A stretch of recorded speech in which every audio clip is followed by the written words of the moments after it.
Was Kevin Samuels wrong? What up, internet world? It's your boy Jermaine back with another video. So I was trying to think of a title for this video, so let's just go ahead and title it, Is Kevin Samuels Wrong? So I know a lot of people out there are celebrating the fact that Kevin Samuels died, okay? There's a lot of other people that are kind of like, oh, that sucks, you know, Kevin Samuels gone, like I'm not gonna be able to hear him anymore. But let's just talk about some of the things that Kevin Samuels was putting out there, because I've kind of noticed that like some of the things he says like offends certain people, right? Kevin Samuels was very notorious for talking about women dying lonely with a dog, okay? Now, there's a lot of other YouTubers that would, you know, make videos talking about Kevin Samuels, and I don't think a lot of people really caught on to this whole line, you know, you're gonna die alone with a dog. Myself, I live here in San Francisco, and I'm just gonna tell you guys, people out here are in serious relationships with dogs. I wanna say like 2 months ago, I had this job where I had to go and hook up this lady's cable, okay? And I was at her house for about 2 hours. And right when I arrived, I noticed, wow, this lady's pretty cool. Like she's, you know, cute and attractive, you know, right? And, you know, we start talking and she's like, oh yeah, the thing's upstairs. I want you to take it downstairs and hook it up to this one down here. And then we're gonna take, you know, this other one, we're gonna switch this one out. And basically she was just letting me know what I had to do, okay? And then right after she let me know everything I had to do, she kind of, you know, just started to talk about, you know, work and life and stuff like that. Like she was working at home and stuff, and she was started to talk about her dog, okay? And when she got on the topic of talking about her dog, she did not stop talking about her dog for the rest of the time. I was there for about 2 hours. Maybe the first 5 minutes, you know, we were talking and she was showing me this and that and that. And then after that, it was just like, I would go upstairs and like do stuff, and then I would come back downstairs, and then she would like say something about her dog, right? And then I would like go back upstairs, and then maybe 20 minutes will go by, and then she would walk back upstairs and she would say, oh yeah, you know, just seeing how I was coming along, and then she would like bring up her dog again, right? And then I would go back downstairs to take something outside, you know, to put it like near the dumpster, and then I would come back inside and she would just bring up her dog again, right?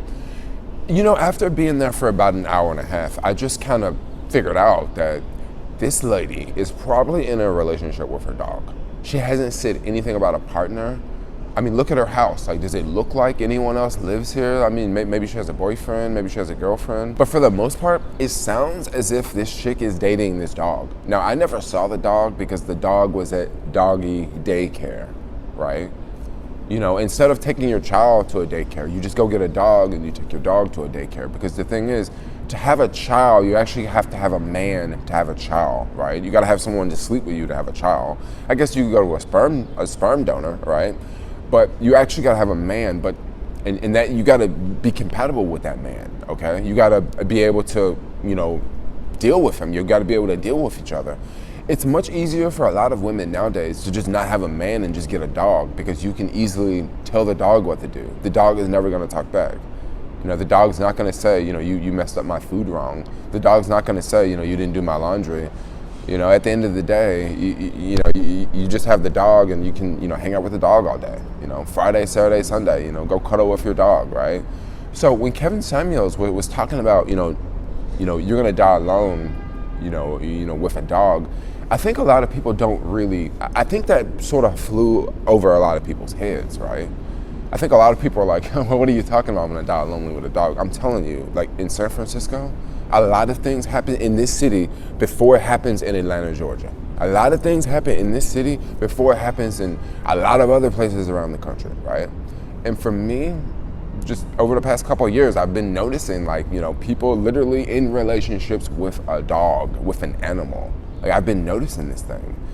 And, you know, once again, it starts here, it spreads, it goes other places. Kevin Samuels was a dude that, you know, was very well traveled, right? He definitely went around. You know, you would always see him in fancy places, you know, in fancy suits.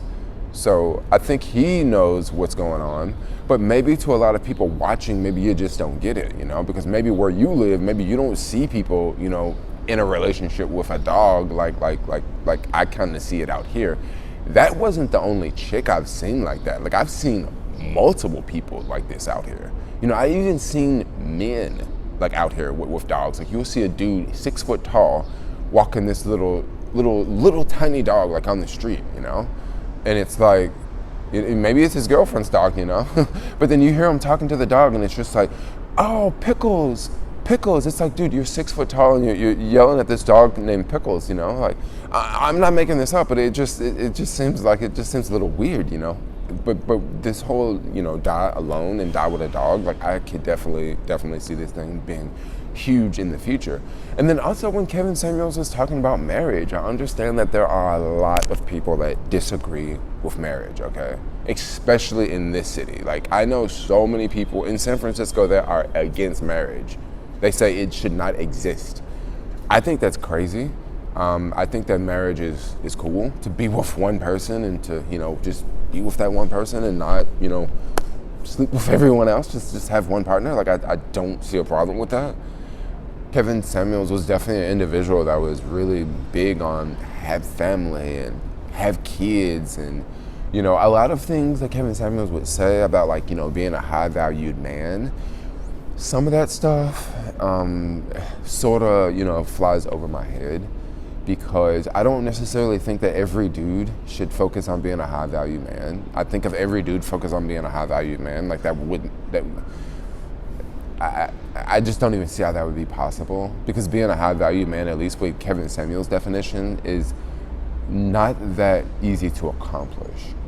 Right? It's not just you need to make X amount of money. You need to be in like certain situations, and you need to be in certain positions where, you know, you can pull strings and you can make certain things happen, and that is just not realistic for most people. I mean, men and women. You know, like everybody's not dealt the same deck of cards. You know. So that's just something else to throw out there. Some of Kevin Samuels, like, you know, topics and, you know, discussions were a little above my head, but then some of the things that Kevin Samuels would say would just be very, very difficult to argue and debate. Like when Kevin Samuels say that this is a man's world, this is something like I've always believed, especially in San Francisco. You always get people, usually women, that try to, you know, tell you that, you know, it's not a man's world, like this world is actually equal. Women do the same thing that men do, and women can do anything that a man can do.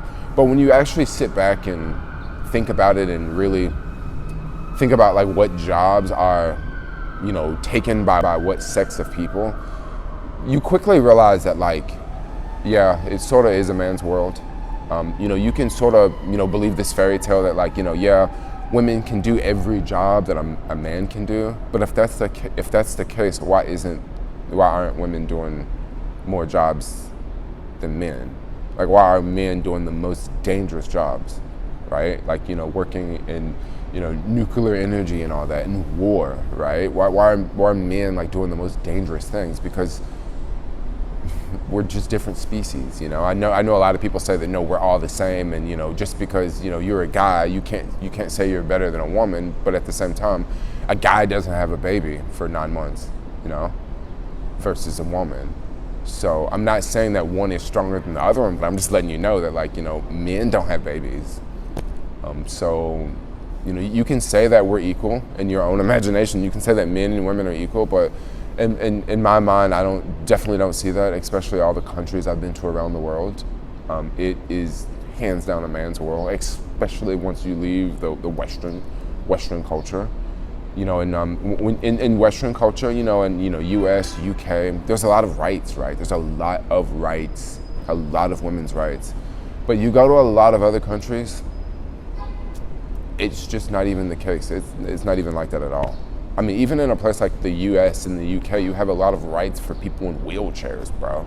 Like, so many buildings, like, they get fined for, like, not being wheelchair accessible. There's so many countries you go to where, like, that's not even a thing, bro. Like, wheelchair, like, you know, we got stairs, you know. So, like, sometimes you gotta look at it like, you know, you're from a first world, and yeah, when you live in the US, you live in the UK, you live in Eastern, you know, you live in the Western world. You know, you definitely get you definitely get more. You get more, like, freedom, and you have things like you can protest and stuff, and you can stand up, and you can do this, and you can go out there and, you know, say that men shouldn't do this and men shouldn't do that, and you can say these things and you're a woman. But then when you go to some of these other countries, right, these countries that are not Western countries, these sorts of attitudes and these sorts of behaviors, they just really don't fly. It's just like people know, look, this is how it is around here. You want to change it, you're probably going to have to go through the people in power, So that's just my whole, video for the day. I mean, Kevin Samuels, yeah, there's a lot of truth to some of his teachings. At the same time, there are a lot of there's a lot of things that Kevin Samuels have talked about that I wouldn't necessarily try to incorporate in my life. I mean, let's just throw that out there. The whole bonnet thing. I understand that a lot of women, especially black women, they get really ticked off when a black man or a man talks about a woman wearing a bonnet, right? But I won't just talk about the bonnet. I'll talk about men sagging their pants, because that's something else that is horrible, right? I see men doing it all the time. Well, not all the time, for the most part. Thank God I live in a place where I don't see bonnets all the time, and I don't see, men sagging their pants. Like I say, San Francisco, it's a little bit way more progressive than a lot of other places around the country, like, Atlanta, Georgia, and, what is it, DC, and no, not DC, Detroit, and then Memphis. If you go to Memphis, I promise you, you are going to see some bonnets. You're going to see some underwear, because dudes going to be sagging their pants, I totally get it. Women hate when you bring up the bonnet situation, but it's just like a dude sagging their pants. It looks bad in public. Like, I'm sorry, if you're a woman and you're watching this and you love to wear your bonnet, I'm sorry your bonnet looks like crap, yo. It does. Just like if you're a dude and you walk around sagging your pants, you need to pull your fucking pants up. You look horrible. Pull your fucking pants up, yo. Right? Now, I'm not gonna get that, that crucial, with the women in the bonnet, but you already know what I want to say. Women, y'all need to take that bonnet off, right? I don't want to tell you what to do, but that's just my whole thought. You do whatever you want to do. If you want to wear that bonnet, wear that bonnet. But, to me, whenever I see a woman wearing a bonnet, like, I typically look the other way. When I see a dude sagging their pants, I typically look the other way, So, I don't know. That's just me. I mean, probably Kevin Samuels would agree with that too. But anyway, guys, I wanted to make a quick video talking about Kevin Samuels and some of his teachings, because a lot of people are celebrating the fact that Kevin Samuels died, which I think is kind of insane. I wouldn't celebrate the fact anyone died. But, we live in a world where you have equal rights. So you're free to celebrate what you want. I celebrated 420 not too long ago. It was a lot of fun. I smoked a lot of weed and it was amazing. But I bet that there's a lot of people that are watching this video that would never celebrate 420. So to each his own. But anyway, y'all, thanks a lot for watching. Like, comment, subscribe, hit that subscribe button. Also, add me on YouTube, add me on OnlyFans, because if it wasn't for Kevin Samuels, your boy Jermaine would not be on OnlyFans. I just got tired of Kevin Samuels talking about women and on OnlyFans. So I was like, dude, I'm gonna do that shit too, and I'm gonna get a bag too. So shout outs Kevin Samuels. I got an OnlyFans because of you, making that bag because of you. But anyway, I'm out. Like, comment, subscribe, and peace out, yo.